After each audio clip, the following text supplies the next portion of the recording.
இன்னைக்கு நிறைய பேர் நீங்க பாத்தீங்கன்னா இந்த யூரிக் ஆசிட் பிரச்சனையில கஷ்டப்படுறத நீங்க பார்த்துருப்பீங்க, அப்படிதானே?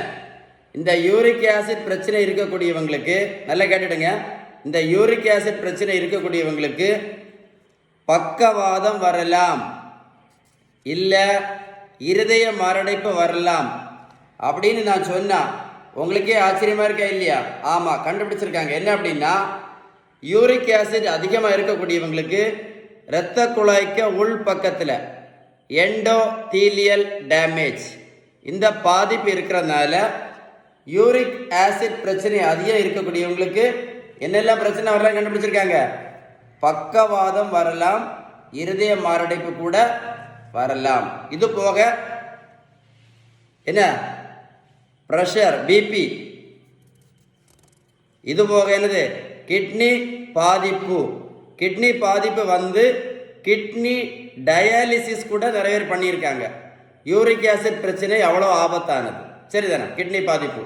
அடுத்தது கால் பெருவிரல்ல வீக்கம், காலில் பெருவிரல்ல வீக்கம், தாங்க முடியாத வலி, அது யூரிக் ஆசிட் பிரச்சனை ரொம்ப ஆபத்தானது. இது போக கிட்னி கல், உங்களுக்கே தெரியும் கிட்னி கல் பாதிப்பு வந்து எத்தனை பேர் எத்தனை தடவை ஆப்ரேஷன் பண்ணி உடச்சி எடுத்திருக்காங்க.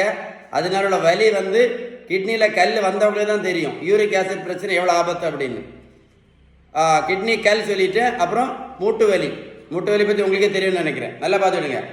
மருத்துவத்தில் உள்ள ஸ்டாண்டர்ட் புத்தகம் ஹாரிசன், இந்த புத்தகம் என்ன சொல்லுது அப்படின்னா, யூரிக் ஆசிட் பிரச்சனைக்கு ஒரே ஒரு ட்ரீட்மெண்ட் இருக்குதா சொல்கிறாங்க. ஒரே ஒரு பெஸ்ட் ட்ரீட்மெண்ட்னா ஒரே ஒரு ட்ரீட்மெண்ட் தான், அதுக்கு பேர் தான் பேலன்ஸ்டு டயட். புரிஞ்சிருக்கோன்னு நினைக்கிறேன்.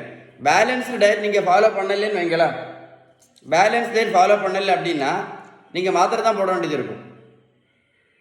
மாத்திரை மட்டும் போடுறதுனால யூரிக் ஆசிட் பிரச்சனை இன்னைக்கு வரைக்கும் யாருக்கும் சரியான சரித்திரமே கிடையாது.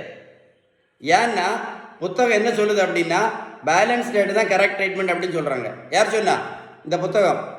பேலன்ஸ் டயட் பற்றி ஏதாவது டீட்டெயில்ஸ் வேணும்னா கமெண்ட்ஸில் GOOD குட் அப்படின்னு டைப் பண்ணுங்க, கண்டிப்பாக ரிப்ளை பண்ணுறேன். இந்த வீடியோ லைக் பண்ணி ஷேர் பண்ணிங்க அப்படின்னா எவ்வளோ பேர் யூரிக் ஆசிட் பிரச்சனை கஷ்டப்பட்டுட்டு இருக்காங்க, அவங்களுக்கெல்லாம் கண்டிப்பாக யூஸ்ஃபுல்லாக இருக்கும். கமெண்ட்ஸில் குட்டுன்னு டைப் பண்ணுங்கள். Stay tune.